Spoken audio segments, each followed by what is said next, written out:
Замрзнувањето на цените и ограничувањето на маржите го решаваат проблемот со растот на цените, но само на краток рок. Дел од аналитичарите сметаат дека владата треба да изнајде друг начин да им помогне на граѓаните да се справат со скапотијата, односно да се натераат компаниите да не ги дигаат цените премногу високо. Цените дефинитивно биле превисоки и вештачки подигнати во маркетите, но треба да се внимава да не се наруши пазарната економија.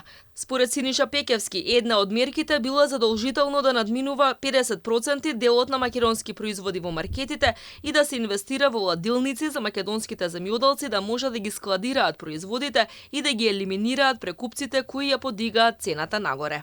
Ке се намали извозот на девизи, ке се стимулира домашното производство и генерално така само ќе се уништи оној, би го кажал, мидл, средните препродавачи, туку земјоделците директно ќе продаваат од нива во маркет. Што значи дека ќе го снема оној ланец на прекупци кои ја дигаат цената. Намалувањето на маржите може да вроди краткорочно со плод, но и да ги дестимулира трговците да ги нудат производите. Аналитичарите стравуваат дека на овој начин би можела да се стимулира сивата економија и овие стоки да се нудат на купувачите, но без државата да може да си наплати соодветен данок. Генерално на места каде што нема да се плаќа ДДВ, на пазари, на паркинзи ќе се препродаваат голем дел од продуктите, така да не верувам дека ќе има некаква мерка, туку дополнително ќе се овозможи на тие прекупци да генерално ги заработуваат премногу.